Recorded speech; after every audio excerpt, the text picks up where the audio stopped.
I only knew my friend died this week because I had gone to his Facebook page and I saw that another friend of his had posted something along the lines of, "I'll always miss you," etc.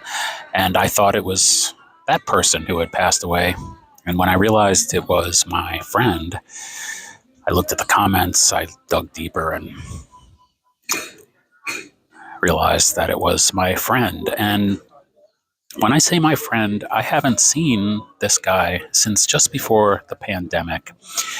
We didn't have any kind of falling out. The thing is, the entire time I knew him, he was a substance abuser, and I had gotten to the point in my life where it just wasn't good for me anymore to hang out with someone who was continuing to abuse in that way. When I say substance abuse, I get into the details, but hardcore enough where they had a tolerance level that allowed them to really be abusive.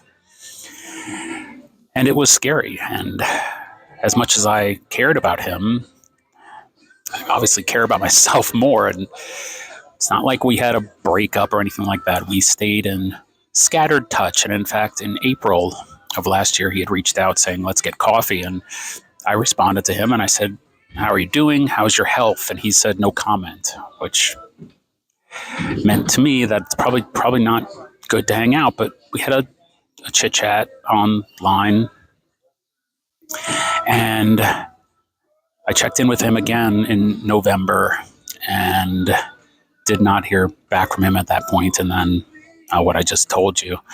And I'm the kind of person where it's like I just put these things in some kind of emotional box. It's not like I ignore it. It's not like I it's not like I bury my head in the sand. It's not like I handle anything like that. But I don't know if I'm totally in touch with how much these things really affect me. So over this week, I found out he passed on Sunday, I believe. I found out about it on Tuesday. So over this week, I've been realizing, and maybe if you're listening to this and you have had this kind of experience, you've gone through this as well. Now that someone's life is in a beginning, middle, and an end perspective, and you start to realize you were closer with them than you thought you were. You know, I hadn't seen him in quite some time, but he was there for me when some stuff was going on. He had my back when some stuff was going on. And then I started to think about the things we did together. We went to a Lindsey Buckingham concert together. He was a massive Stevie Nicks fan. He had Stevie Nicks tattoos. We went to a Lindsey Buckingham concert. I introduced him to the film Showgirls, which is one of my all-time favorite bad movies, and he went berserk for it. He absolutely loved it. We went to see it at the Alamo Draft House. It was like a night out. It was fun. And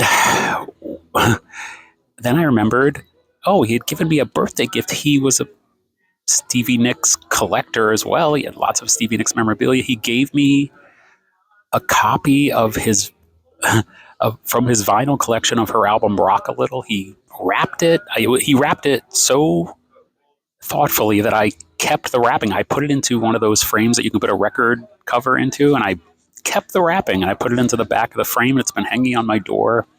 I didn't even remember it was there. You know, you have stuff hanging in your house. You don't remember it's there. You don't think about it every time you walk past it. And I realized, like, there it is. In fact, he had put a bow on it, and I had stuck the bow to the front of the frame. And I went to the memorial page where people were leaving, comments and remembrances of him. And obviously, there's nothing there about how he passed. There's nothing there referencing his troubles, just the good things about him. And he was a character. And I'm looking out at this parking lot right now, and I see a Honda there. And he had taken me to, when I was trying to buy a car, he was very knowledgeable about cars. He was a professional plumber and very, very good at his job, and very, very proud of how good he was at his job. And it's amazing to me to think about just how great people can be and how talented people can be and how good at their jobs people can be and what a good friend people can be, while all the time this is going on, suffering deeply with pain. I remember I was going to the airport early one day and he let me stay at his place because it was closer to the airport. He suggested, like, stay overnight at my place. So I did. And his house was a total wreck. Like, his house was such a wreck. But his space was always nice and neat, but there was chaos going on around him. And it was a reminder. He had one of these big dogs, a pit bull. I believe it was a pit bull. It was one. At least it looked like a pit bull. And this dog was scary. This dog was scary. Chaos all around. I'm just staring off in the distance because I'm thinking about him and remembering him. I've been thinking about him all week.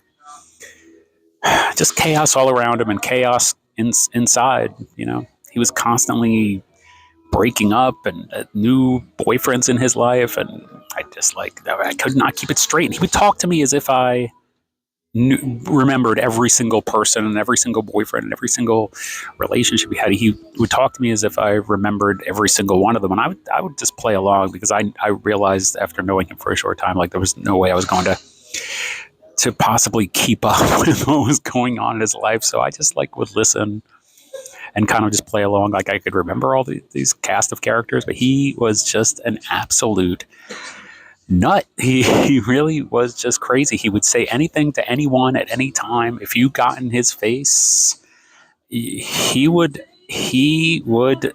make sure you knew about it.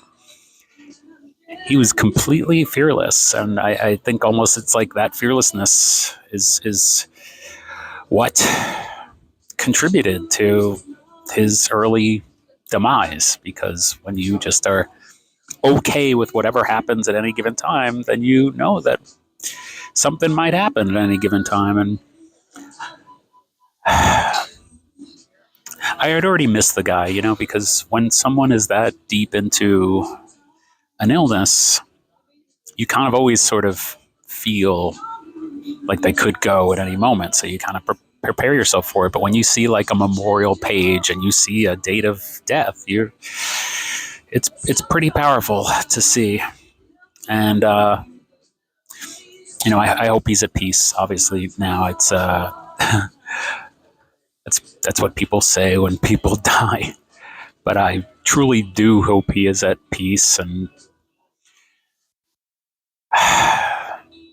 it is really just overwhelming when you think about beginning, middle, and end, that you were there and you know that you held a place in their life for a time, and that time was so much closer to the end of their life than you ever could have imagined it was.